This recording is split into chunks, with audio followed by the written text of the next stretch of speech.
The National Pulse today reported as an exclusive, quote, Vice President J.D. Vance warned Zelensky over, quote, disgraceful public attacks on Trump, and he confirms that Ukrainian elections are now U.S. policy. Vance said, quote, Zelensky is getting really bad advice, and I don't know from whom. He's not dealing with Joe Biden and the Biden administration anymore. He's dealing with Donald Trump and the Trump administration. Vance warned against Zelensky's public protestations in recent days, stating, quote, the idea that he's going to litigate his disagreements with the president in the public square. I mean, you know the president very well. Obviously, I know the president very well. This is not a good way to deal with President Trump, Vance said. Now, the Democrats and neocons cannot give up the script that has so often failed them. That the only thing Americans should care about is pouring all their resources into helping Ukraine continue to fight this unsuccessful war, that Trump must be a Putin asset or a toady, as Barry Weiss called Tulsi Gabbard on the Joe Rogan show, even though she couldn't defend it when asked. Here is the newly elected vice chair of the DNC, David Hogg, who they think is going to appeal to young men that they're losing in droves. Good luck with that. Here's his message, quote, if we abandon Ukraine, Poland is next, he said. You know what's going to be a lot more expensive than finishing this war and forcing Putin out of Ukraine? A third world war and a second Marshall Plan. We are arguably in the most important moment in geopolitics since World War II, and our president is letting a strongman castrate us and our ally. I'd like to remind David Hogg and people who think like this that at the start of the war, Zelensky knew that there was no chance Ukraine could win because Russia just has so many more people in it to send to the military, to send to the war. And Zelensky begged people who think like David Hogg. He said, look, if you think this is an existential fight, as we do, get offline, get rid of your Ukrainian flag emojis, come help us, pick up a gun and come help us fight the Russians. Come to Ukraine, we'll give you a gun. And so few people in the West took Zelensky up on that. And that ultimately is the real metric for whether you believe a war is as existential as you claim, is whether people are willing to go fight in it. David Hogg is of prime fighting age. If he really thinks that all the fate of the world and the freedom and everything decent depends upon driving the Russian army out of all of Ukraine, why isn't he over there helping, as Zelensky asked? And do you think it's a winning message with the American people to say, look, we know you think you're economically suffering. We know you think you're buried in debt with no real chance to get ahead for yourself and your family. But the most important thing is that we keep spending billions and billions and tens and hundreds of billions and more to fight this war in Ukraine. Do you think that's something that's going to win people back to the Democratic? I don't. That's why people voted for Trump and not for Kamala. Chuck Todd, who was at NBC News for 400 years and recently left, not sure what he's doing, don't actually care, but he did say this out of the blue, thinking he was being very smooth, something folks ought to reacquaint themselves with, and it's an image of the Mueller report. He was on MSNBC. Can you believe these people are still talking about the Mueller report? Obviously trying to imply that the reason Trump wants to end the war and telling Zelensky he needs an election is because he's a Russian asset. They're going back to 2016. It didn't work then. It didn't work in 2024. These people have been screaming this forever.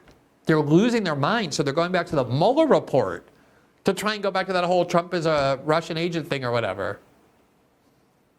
Here's Rachel Maddow, the queen of the Russiagate hoax. She really was.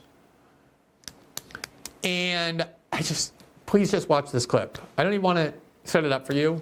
This is from last night, talking about the Trump administration's meeting with the Russians and the plans they have to open up cooperation and end the war in Ukraine. Just watch 1 minute and 24 seconds so you can see the utter mania and insanity and schizophrenia and paranoia driving these people's brains. Listen to this. Not just what she says, but how she says it. And repeatedly and eerily and in a very out-of-character way tells the American people he is not allowed to discuss that relationship or his communications with that leader. The political reality of this administration is going to be shaped by whether or not the people who oppose him strongly enough and effectively enough. The political reality of this administration and this presidency will be determined by Also, by whether the people who voted for him are horrified enough by what they have wrought that they regret it and are willing to act differently and to speak out about their regret. The reality of this presidency and this administration will be determined in some part by whether or not Republican officials realize that their own survival as politicians depends not on sucking up to Trump, but by helping their constituents survive him. Strong evidence supporting all of those strikes against Trump so far, frankly. But this is one other thing to watch. If we really are now abandoning the free world and lining up instead with the world's dictatorships, and Trump is unwilling to even explain why, just watch. The American people are going to have some feelings about that too. Just watch. Just watch. Just watch. Any day now, I know I've been saying this for 8 years, but any day now, Americans are going to wake up and they're going to be like, wait a minute. The most important thing for us to worry about is whether Trump is an agent of Vladimir Putin's and the Kremlin is helping Russia. Well, Russia is the greatest threat to our lives in America. We wake up every day worried about Russia. And is Rachel Maddow really right? Is she finally convincing me after 8 years of talking about this crap every day of her life in exactly this histrionic manner that Trump really is an agent of the Russian government after all? Rachel Maddow says, look, they're going to realize it soon. Just watch. Just watch. They're going to realize soon. You're going to hear from them. I also love the conceit that only now is the United States lining up with the world's dictators. Does she have any idea who American allies are? What governments we've installed? Which governments we prop up? Did she watch Joe Biden go and meet with Mohammed bin Salman after promising to turn the Saudis into outcasts after he got caught murdering a journalist for the Washington Post? Has she watched the billions of dollars every year going from Washington to Cairo to prop up the incredibly violent and brutal Egyptian dictators? Does she know anything about American history? These people really believe in this fairy tale that the United States upholds the rules-based international order. The same country that cheered the ICC when it declared Putin a war criminal said, oh, that's very good, ICC. That's the right move. That's very important what you did. And then sanctioned them, the same court, when a year later they reached the same conclusion about America's ally, Israel. And then sanctioned the judges and the prosecutors responsible. Only in the United States and a few capitals in Western Europe can you still say that crap. Oh, the United States stands for the 80 years of the post-World War II rules-based international order and not provoke a laughing fit. Everyone outside of the United States understands that that is a joke. Rachel Maddow really believes it. I remember when General Sisi in Egypt visited Trump in the White House and he embraced him, and all the media was like, oh, this is such a departure from American tradition. We don't embrace dictators. And it's like, what? We don't? Since when? We put Sisi in office. We give him billions of dollars every year. Here's Congressman Ted Lieu, a Democrat fanatical Russiagator. He went on CNN today to talk about Trump and Putin and Russia. Like it's 2017, these people are partying. And here's what he said. So what do you make of the latest comments from President Trump about Zelensky, Congressman? Thank you, Pamela, for your question. Donald Trump acts like he is scared of Vladimir Putin. I don't know why that. Scared of who? Scared of who? Scared of Vladimir Putin. I'm sorry, Thank who? you, Pamela, for your question. Donald Trump acts like he is scared of Vladimir Putin.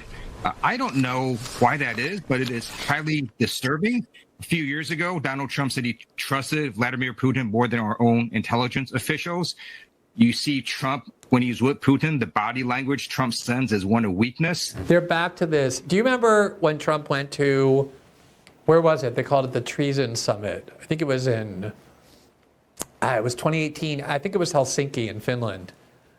And Trump went there, and supposedly the way he stood next to Putin, they got body experts to say like it was a very strangely submissive posture. They implied that this showed that Trump was at the beck and call of Putin. They were outraged that Trump didn't honor the decree of the CIA. which had accused Trump of being in a conspiracy with the Kremlin falsely. That was when John Brennan called it a treason summit, as though Donald Trump was a traitor because of the body language. This was 2018 they did all this. And it turned them into a joke. And they're back to it because they really have nothing else to say. Trump is ending the war in Ukraine. He is opening up relations with Russia. He announced today a 8 or 9% cut in the Pentagon budget, just without any conditions. The largest cut to the defense budget, the military budget, in 10 years. The United States spends more on its military than the next 13 countries combined. This is all things the Democrats and the liberals have said they were in favor of for years, but they can't admit that Trump is doing something good, so they have nothing else to say. What are they going to say? No, we want the war in Ukraine to continue forever, like dumb David Hogg did? So they're back to this. You hear it, like this insinuation, like, he seems very scared of Putin. I don't know why. Oh, probably because there's a pee-pee tape that the Russians have that they filmed while Trump was in the Ritz-Carlton in Moscow. Remember that? Mike, the Steele dossier told us that. They're just back to this. It's desperation. And now you see Trump giving away the store when it comes to the Ukraine-Russia conflict. And name calling is certainly not helpful. And I wish the president would stop that and show strength. The American people does not want the American president to show weakness. And that's what Trump is doing right now, showing weakness. So let's talk. Now, you notice Democrats, this is one of the reasons why they have become kind of a laughingstock. Everything they say seems like they're just reading from talking points. I guarantee you this is the talking point that went out. You're going to hear every Democrat on every cable show saying Trump seems like he's scared of Putin. I don't know why. Trump needs to be strong. He's weak. The American people don't like weakness, knowing that the American people perceives Trump as very strong. They can't speak ever from the heart. Like they can't speak openly. They're so petrified of a wrong word. They all stick to their party script, and people see that, and nobody trusts it. Nobody likes it. Nobody wants it. The one thing you cannot say about Donald Trump is that he's ever been afraid to speak his mind, which is how most people go through the day. That's how we communicate with one another. We don't read from talking point scripts. And when you see politicians who do, you want to run in the other direction. Kamala Harris seemed petrified in every interview of saying a single wrong word. And so she ended up saying nothing. And a lot of people said they wouldn't vote for her because they had no idea what she believes, who she is, what she stands for, what she would do. That's a terrible thing in a candidate. Discover the healing benefits of CBD and save up to 40% on everything. Visit cbdistillery.com and enter the promo code RUMBLE. That's cbdistillery.com, promo code RUMBLE. It's not available in Idaho, Iowa, and South Dakota.